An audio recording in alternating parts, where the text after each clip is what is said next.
The Cottage Fairy Companion, a cottagecore guide to slow living, connecting to nature, and becoming enchanted again. Written and narrated by Paola Merrill. A PDF file containing recipes and crafting projects is included for download with this audiobook.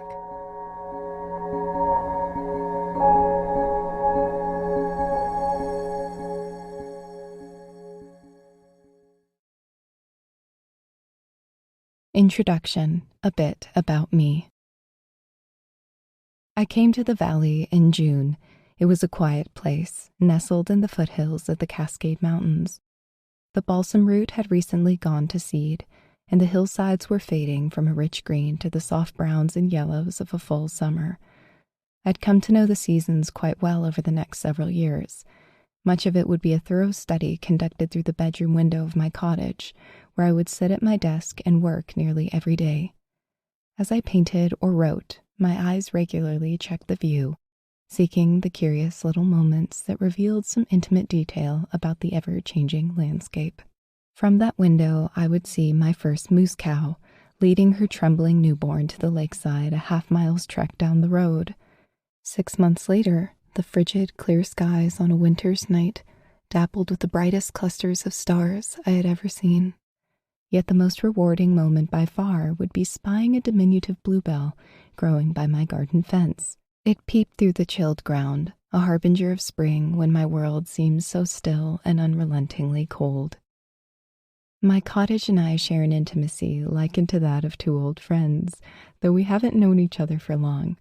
When I first passed the threshold and promptly tripped on a jetting wood plank, I was a nascent adult, overwhelmed by a life spent working and studying toward a goal that I'd held on to so tightly I couldn't see what it was anymore. I had long discovered my life was waning, a little smaller and less vibrant each day. I didn't know what to do, so I had applied for a position teaching at a preschool in a small rural town. I hoped the increase in salary and vicinity to my family would give me the strength to make progress in a life that seemed so incredibly mundane that it had permeated something deep within, leaving me absolutely uninterested in the world. The cottage needed repairs and a fresh coat of paint. It took months to recover it to a livable state. Looking back, the process was far more beneficial to me than the cottage itself. To take so much delicate care in fixing something, decorating it, and starting a little garden, to give time and love, even when you didn't know you had any left to give. I began to film videos about my process of making a house a home, sharing both moments of bliss and hardship while living in the valley. I started with my iPhone before learning to use a proper camera. I posted the videos on YouTube and soon found similar souls that enjoyed my artistic take on rural life and love of storytelling. They supported the romantic nature of my short films. The videos were a way for us to stop, breathe, and get lost in dreamy rituals of tea drinking and nature walks and baking bread. They were a form of therapy for me, a reminder to focus on the beautiful things in my life and keep the rain clouds at bay. Those videos have changed my life and inspired my writing. On my YouTube channel, I have shared how I seek out the wonder in the present. Also, the lessons I try and often fail to apply to my beautiful, ordinary, everyday life. The rhythms of slowness and busyness, resilience and hardship, patience and gentle moments. The greatest thing that my cottage experience offered me was that I had never actually needed it. If one day I move again, if my life takes me back to my old city apartment, little will change. I truly believe that a beautiful life can only be cultivated through time and effort. It isn't so much dependent on where you live, but how. The hardest lesson I've ever learned is that happiness isn't a location. For so many years, I dreamed and planned and dreamed some more of my little imaginary cottage in the woods, far away from stress, worry, and unhappiness. But as far as I know, things just don't work that way. In my naivety, I couldn't grasp that you follow yourself everywhere, your problems and fears and burdens. If there is only one message that I wish to convey in this book, it is that you are your home. Nothing else will feel right until you do. A dream achieved will quickly sour if you're not your best friend. My cottage never made me happy, and to this day I'm still learning how to be content. I hope this book, a collection of prose, poetry, recipes, and crafts, will inspire you to look at your life more closely and notice the magic that has always been there. Those unassuming moments overlooked by many, patiently waiting to be rediscovered.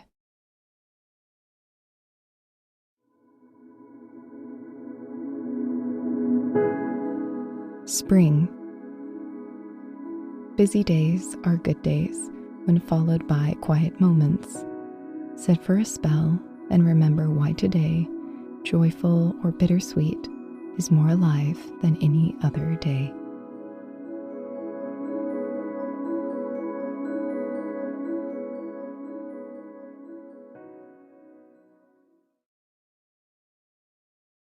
A gentle start.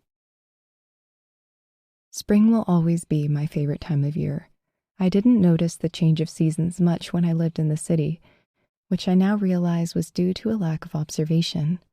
Even there, signs of spring were visible, the green tips budding from the trees, the way the air loses its frosty demeanor, giving way to something far gentler and inviting. I sometimes wish I could step back in time and relive those years more aware of the subtle, fascinating shifts in my environment.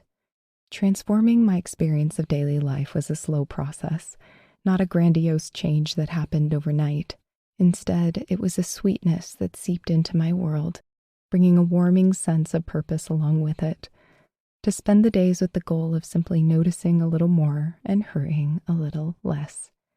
It didn't suddenly change the pace of my life, as work and family kept me forever busy, as it does still. Instead, I began to invite my mind to not rush along with the pace of my body, to try to take a moment, when possible, to reflect on what the day has offered, instead of continuously defaulting to worrying, or my phone, for comfort. How could I enrich my day and find those little moments of magic throughout? I started this process by reigniting my imagination and a more childlike sense of joy. On an overcast day in April, I purposefully jumped in my first rain puddle in 15 years.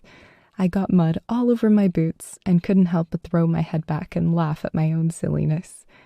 That same day, I spotted a spider's web and became absolutely enraptured by it. The rain had left it a glittering maze of dewy fibers. Instead of simply noting the beauty and moving on, I now try to stop and absorb every detail. There is something indescribably healing in looking closely. I had an insatiable fascination with all things fantasy and fairies when I was a child. Most evenings you could find me crawling through fields of clover and hiding behind tree stumps with a little insect net just in case I found a pixie frolic. What I intended to do with such a creature if I caught one, I hadn't the slightest idea. Having since grown a bit wiser, my obsession has been tamed and turned to learning the intricacies of nature, the rhythms of life and death among flora and fauna. As an herbal tea lover and very amateur forager, I've enjoyed the quiet hobby of learning how to respectfully utilize the plants around me, learning to enjoy the delicacies of nature while allowing them to prosper by taking only small amounts. I seek them out in forgotten corners of my valley where other humans do not tread. In the city, this had not been possible, so every year I would take great joy in selecting my seeds to cultivate a little herb garden on my porch. Whether you have limited access to nature or not, I think great joy can be found by considering how you might bring life into your home. I think this can be especially beneficial in the city, where there's less greenery and little that is wild and untamed. But this does not mean that you must live apart from the natural world, as it is still there, only in more subtle forms. It may be the tender shoots sprouting between sections of the sidewalk, a summer breeze, or the warm sun on your neck. The cycles of dawn and dusk, the moon growing and waning with such grace. There is so much available to be discovered in every environment. Perhaps a way to start would be with one small act of giving, growing a single seed to maturity, something hardy and robust, such as a sunflower or marigold. Seed to Flower, a meditation for intentional living.